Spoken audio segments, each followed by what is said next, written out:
Hi Air Signs, Gemini, Libra, and Aquarius. Welcome po sa ating channel. At ito ay inyong Daily Gabay Tarot Reading for February 29, 2024. Please be reminded that this is channel reading po, so maaari kayong makarelate o hindi. Just take what resonates. Gamitin ang reading na ito bilang gabay lamang. Balik po kayo dito bukas para sa ating Daily Gabay Tarot Reading. Please like, subscribe, and click bell button for notification para updated po kayo sa daily tarot reading natin. Para po sa gusto magpa-reading, maaari nyo pong makuha ang link na sa description box po ito. Message nyo lang po ako sa messenger. Maraming salamat po. Spirits Guide, ano po ang ganap sa araw na ito ngayong February 29, 2024 para po kay Gemini, Libra, and Aquarius. Sa araw na ito, makatanggap ka ng balita, news, information, direct isabi sa inyo or long distance.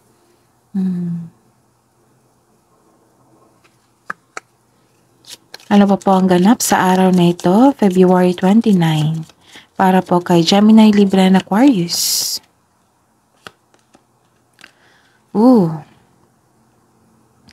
Parang lumabas to kahapon sa inyo. So, check nyo yung February 28 nyo po. Nakikita ko dito na some of you nag-harvest na po. Oo, nagkaroon ng harvest. Nag-ani, umani.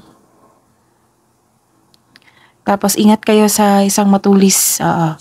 Ingat kayo sa matulis na bagay. Baka masugatan po kayo. Okay? Ano pa po ang ganap sa araw na ito ngayong February 29, 2024 para kay Gemini, Libra, and Aquarius? Okay. Maraming mensahe. Makatanggap po kayo ng wisdom message or payo sa malapit nyong kaibigan, sa elders, sa mentors nyo. This is purity. Anong tawag nito?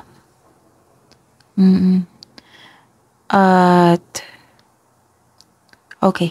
This is wisdom message. Genuine. Yung pagbigay ng mensahe para sa inyo. Advice para sa inyo. Pwede din parents nyo to elders. Na nagbigay ng wisdom message sa inyo. So, maraming ganap.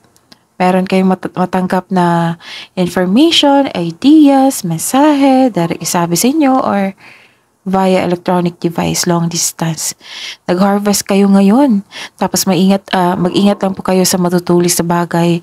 Baka masaktan po kayo, masugatan kayo. Tapos maka-receive kayo ng wisdom message from your mentor, parents, elders.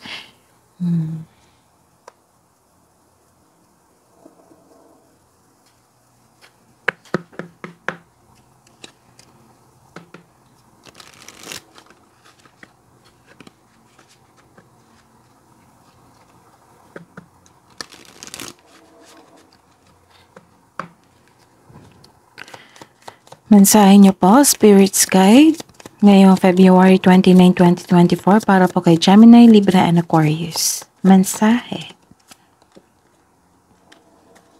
Okay. Trust. Magtiwala. This is a reminder that even if you feel the others do not understand you or get what are you doing, it is no excuse to curl up and hide. Sure, you may need a little bit of space right now, but the world needs your gifts. You are more than worthy. Okay, so sa mga hindi naniwala sa inyo, hayaan nyo sila. Okay? Hayaan nyo sila. Basta focus kayo sa inyong gawain kasi focus kayo sa inyong gawain kasi mag-harvest pa kayo dito. Pagpatuloy nyo lang kasi maganda naman yung outcome po. Kahit walang naniniwala sa inyo, mas okay nga yan na walang sa ngayon na hindi ka pa pinansin nila. Hindi pa nila alam yung galing mo. Time will tell na makikita nila yung galing mo at talino at sipag. So, focus on your goal sa buhay.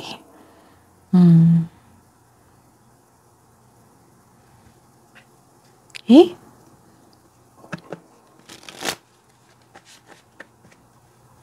Much better yung mapansin nila na hindi ka nag-effort na ipaalam sa kanila na ano yung ginagawa nyo. So, hayaan nyo sila. Kahit nung response nila is, ano ba yung si Gemini, Libra, and Aquarius, hindi ko siya maintindihan. Oo, bakit siya nag-focus sa ganyan? May makukuha ba siya dyan? Ganun. Hayaan niyo sila. Kasi hindi nila alam yung goal mo. Makikita din nila yan. Ano pa po ang mensahe? Para po kay Gemini, Libra, and Aquarius. Ngayong February 29, 2024. Basta po tiwala lang po sa sarili. Yung pinaka-importante po sa lahat is tiwala sa sarili. Kahit hindi sila nagbigay ng tiwala sa inyo, basta, ayun, magtiwala sa inyong sarili. Okay? Another message. And let go. Let go mo na yung hindi makontrol. So, basahin natin. This message has to do with those things to which you cling, but be it a thought, form, habit, creed, or situation, the time has come from letting go. Something is helping your progress, and you're spinning your wheels. When you embrace change, blessings will follow. Okay. So, let it go. Yung hindi nyo makontrol. Focus kayo sa makontrol nyo. So, let go of the past.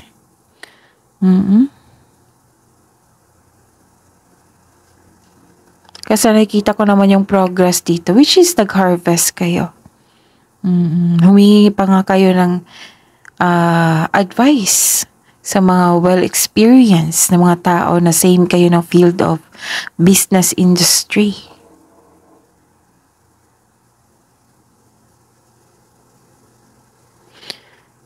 Okay, may pagbabago eh. May pagbabago na ganap. And sabi dito now, once you embrace the change, blessings will follow. Para din itong Wheel of Fortune na kailangan ng adaptation. Once ma-adapt nyo na, ma-embrace nyo na, blessings will follow.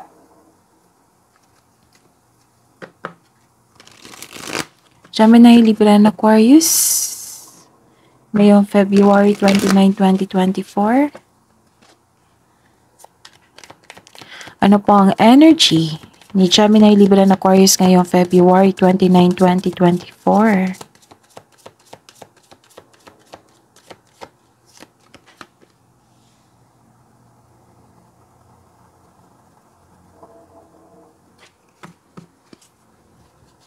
Clarification po sa card na ito.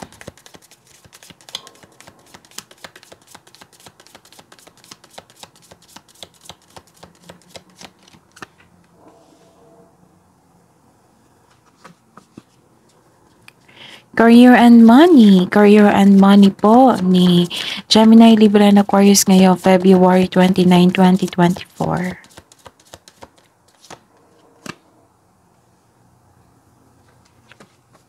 Clarification po sa card na ito.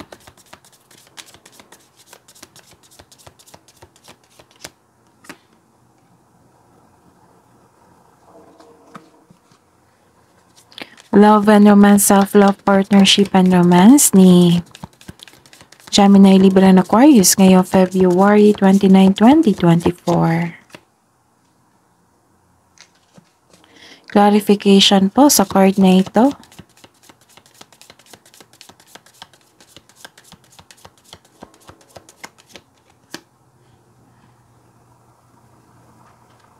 Ayusin lang natin. Okay. By the way, Gemini, Libra, and Aquarius, may upload May bago po tayong upload. March 2024 gabay tarot reading. Monthly gabay nyo po. Kaka-upload lang po. So, check nyo po sa channel natin. Scroll down nyo lang po. Ngayong February 29, 2024 para po kay Gemini, Libra, and Aquarius. Ang ganda nito.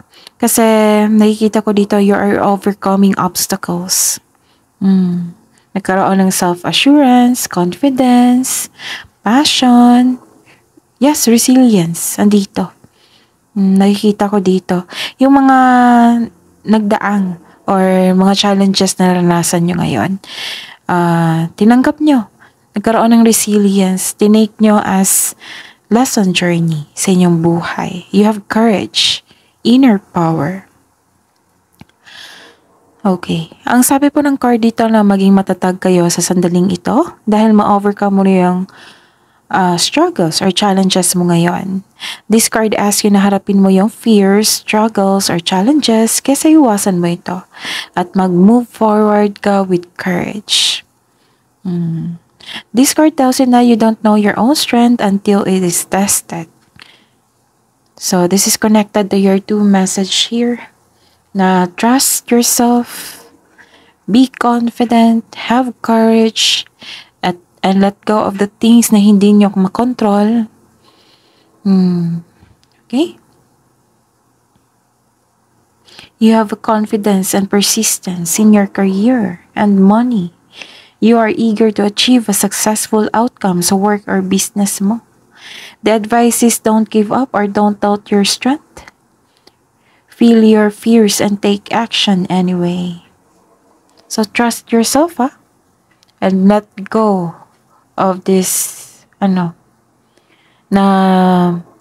feel nyo na fears. Feel your fears and take action anyway. And embrace the changes para yung blessings mag-follow siya. Blessings will follow. Okay? And the clarification po.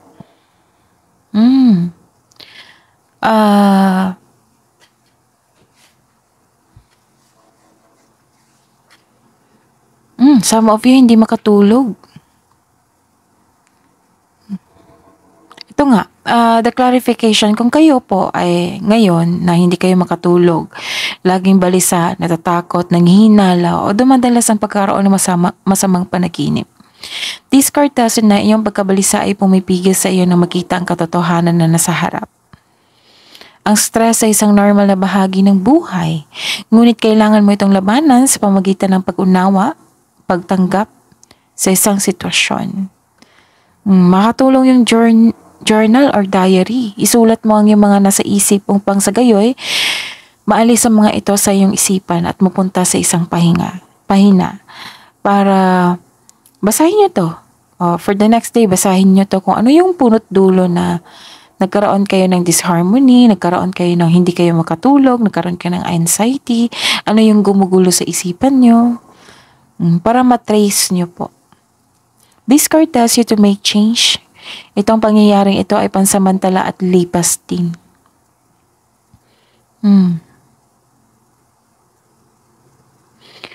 Kasi if too much tayo na mag-focus sa hindi na natin makontrol, ayun, ito yung pumipigil sa happiness natin. Itong nasa isip natin na nagkaroon tayo ng anxiety, pag-alala, ito yung pumipigil sa happiness, na para magkaroon tayo ng happiness. Ito yung pumipigil na hanggang sa mawala tayo ng focus. Pero ang nakikita ko dito, sobrang dami ng trabaho nyo dito kaya na-stress kayo. So, ayun, ask help.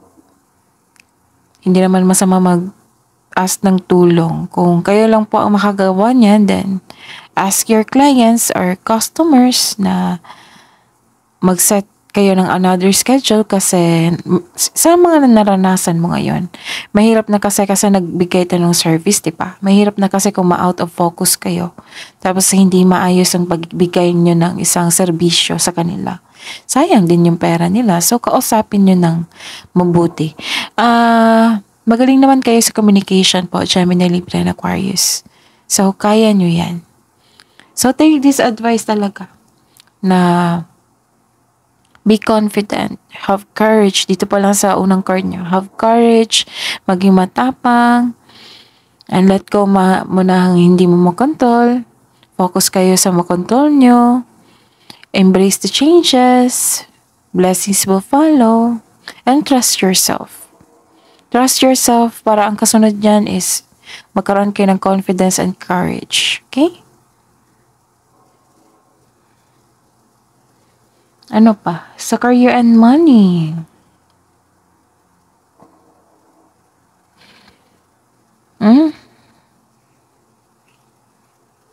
May tampuhan kayo ng inyong kasamahan dyan sa trabaho.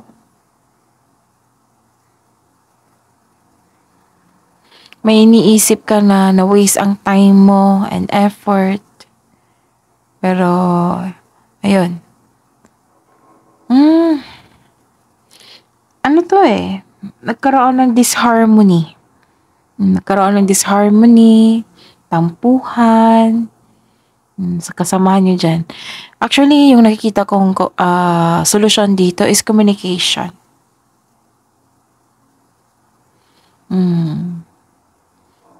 Kailangan maging open ka dito rather than ignore this situation. Baka lumala eh. So, kailangan ng komunikasyon dito para magkaroon ng harmony.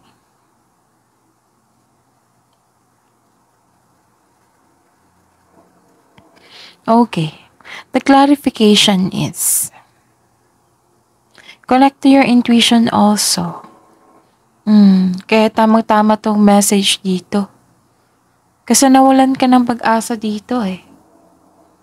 So, tamang-tama itong lumabas na message dito. Pero at the end of the day, magiging okay kayo lahat. Oo, magiging okay kayo kasi nagkaroon ng strength dito eh. Na-recharge na po kayo. Pero ayun nga, yung advice dito, kailangan nyo makipag-connect sa inyong intuition. The advice is, this is the time to reconnect to yourself, listen to your intuition, and redirect your energies. Nagkaroon kasi ng insecurity. Siguro wala na kayong time sa inyong sarili. Kaya naguguluhan kayo. Sobrang busy nyo dito eh. Tapos dito may nakita ko insecurity. Maaring na-insecure kayo sa sarili kasi wala kayong time sa inyong sarili, puro trabaho. Maari ring nagkaroon ng disharmony kasi yung isa sa inyo nagkaroon ng insecurity, nagsiselos sa inyong achievement. Kasi may nakita akong harvest dito. Full support ang mga tao sa inyo. Oh, kahapon pa to eh. Maaring may insecure dyan sa inyo sa trabaho. Kasi may nakita kong manipulation dito. Hindi totoo sa inyo. Hindi totoo sa kanyang sarili at hindi totoo sa inyo. So, kailangan nyo mag-connect sa inyong intuition para malaman nyo kung sino ito. Okay? Ano pa? Kasi isa to sa distraction eh. Hindi lang tong anxiety ang pagkalito. Baka nalito kayo kasi hindi nyo alam kung sino yung taong insecure sa inyo. So, kailangan nyo mag-connect sa inyong intuition. And be courage.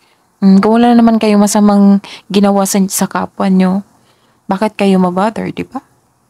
So, ayun. Kahit hindi kayo maintindihan ng kapwa nyo dyan, go with the flow. Go sa inyong patuloy nyo lang po kasi may nakita naman ako magandang ani dito. Baka nagsiselos ito kasi lahat ng mga ginawa nyo, nagbigay kayo ng effort, time, sipag at tiyaga. Nagkaroon naman ng positive outcome. So, kung pwede, huwag kayong magpa-distract sa taong ito. May problema siya sa kanyang sarili. As long na wala kayong masamang ginawa sa kapwa nyo, then go. Huwag kayong magpa-distract sa taong ito, okay? Dalawang card na nagsabi dito na hindi siya totoo sa inyo. Nagkaroon din ng insecurity sa inyong sarili kasi wala kayong time sa inyong sarili. Puro trabaho. Baka after nitong harvest, pwede na kayong magpahinga. Marami kayong iniisip dito. Yung masakit talaga sa ulo. Ganon. Maraming trabaho. So, una sa lahat, kailangan mo talagang magbigay ng trust sa inyong sarili. Trust din sa inyong intuition and have faith to the universe. And build your confidence. Para matapos nyo yung trabaho nyo. Confidence and courage. Tama tong dalawang message dito sa inyo na trust yourself. Let go sa hindi nyo na makontrol.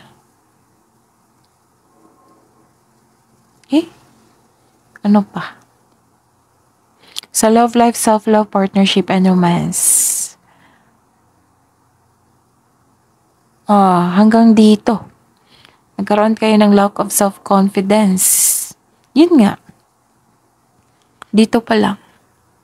Okay. May nakita kong solusyon dito, di ba? Sabi ko kanina, communication sa mga nagkaroon ng disharmony dyan sa trabaho. Tapos, yun. Hingi kayo ng wisdom message sa elders, sa parents nyo, or sa mga mentors nyo. Baka isa to sa dahilan na babalik kayo, ma-redirect inyong energies. Be strong. Trust yourself and let go sa hindi nyo na makontrol. The advice is be inspired. Dreams do come true. Sabi po ng card dito, inspiration is on the way, so don't give up. Your body and soul will heal, but that healing will take time. Huwag kayong mag-give up, sabi po dito. Kung napapagod na kayo sa sarili, na hindi nyo na maintindihan kung ano nangyayari, baka kailangan ng pahinga dito. Kasi nakikita ko dito sobrang anxiety, sobrang pag-iisip, daming trabaho. Kailangan ng pahinga dito. Tamang tulog.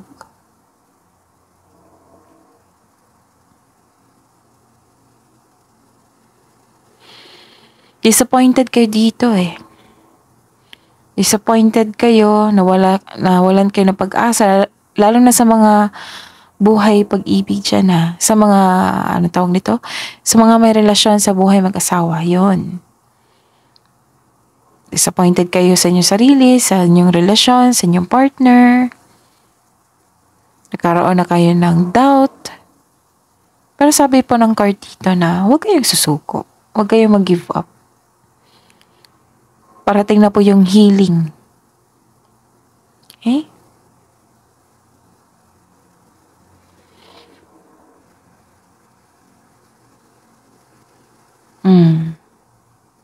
Kung hindi kayo susuko, nakita ko dito na maging kampante kayo sa inyong sitwasyon, sa inyong relasyon.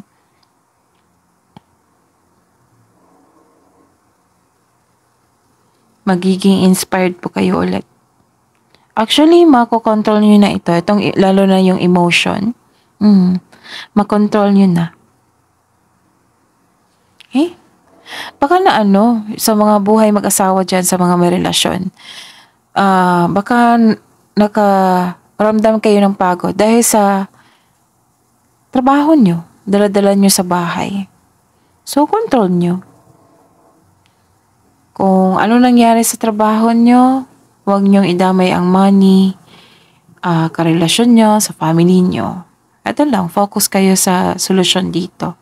Kung may nangyari sa inyong money, huwag nyong dalhin sa bahay. Kung may nangyari sa trabaho, huwag nyong dalhin sa bahay. Ganun. Kasi, syempre, kung nasa bahay, baka ramdam tayo ng comfort yan, di ba? Comfort, pahinga. Tapos, doon na naman kayo mag-iisip pag nasa trabaho na kayo. Okay? So, this is relationship and controlling your mind, emotion, and be confident. Have confidence and courage. Okay? Actually, sa sa harvest na ito, itong tagumpay na ito, harvest, after nito, papasok kayo sa new beginning sa buhay. So, tama tong advice dito na, ano, ah, embrace nyo lang yung changes. Blessings will follow. Masasanay din kayo sa new beginning nyo. So, ayun, communication. Kailangan ng tamang communication dito, tamang pahinga, and meditate kung kinakailangan kasi nalilito kayo at nagkaroon kayo ng anxiety. Tapos, nakikita ko dito, wisdom message. Hingi kayo ng wisdom message payo sa inyong trusted friend, mentors, parents, elders.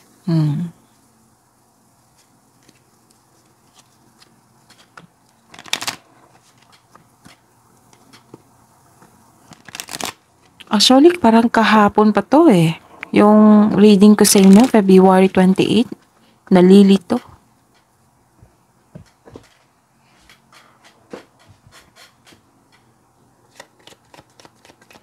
Spirits guys, ano po ang love message nyo po para po kay Gemini, Libra, and Aquarius ngayong February 29, 2024 para sa mga single. Tune in to your inner peace. Yan yung pinaka-importante. Inner peace.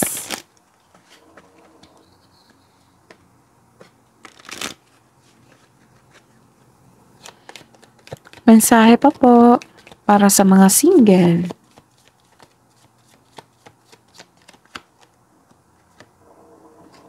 Celebrate yourself, you deserved it. Kasi may maganda kayong ani dito. Acknowledgement. Yan yung pinaka-importante. Kasi magkakaroon yan ng flow. Yung cycle po ng positivity.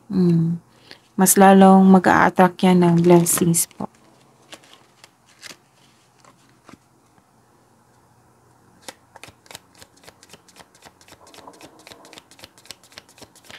Love message po sa buhay mag-asawa at sa mga may relasyon para po kay Gemini, Libra, and Aquarius ngayong February 29, 2024. Patience. Something still need to be dealt with for this connection to manifest. So, pasensya. Kasi some of you, pagod kayo sa trabaho, sa kakaisip sa money nyo.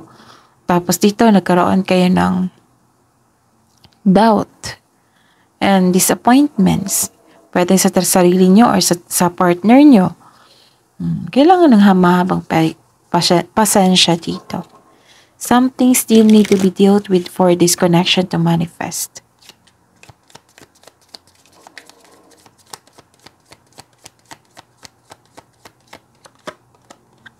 Maging balanse. Diba sabi ko kanina, kung may problema sa career niya and money, huwag niyong dalhin sa bahay. Kasi, kung magstay tayo sa bahay, diba, magkakaroon tayo ng comfort niyan.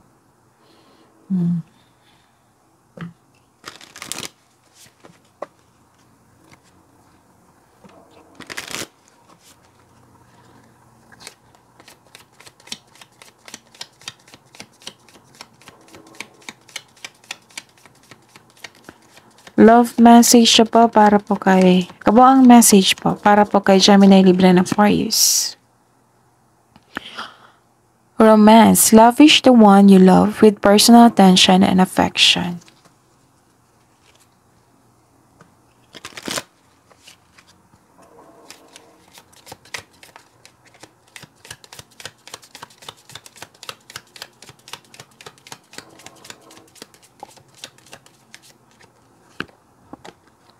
Consider your foundation. Look at how committed you are to love.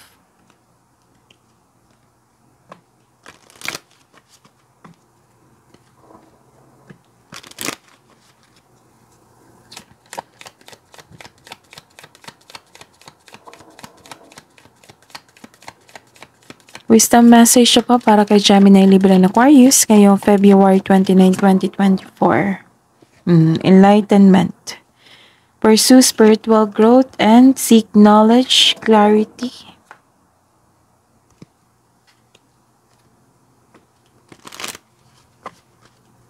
Kabuang message siya po para po kay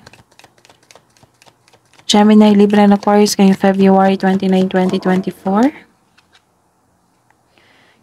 Oh, this is your energy. Communication is key. Di ba sabi ko kanina sa inyo? Yung nakikita kong solusyon is komunikasyon. Magaling naman kayo niyan. Gemini, Libra, and Aquarius. It's time to take an action.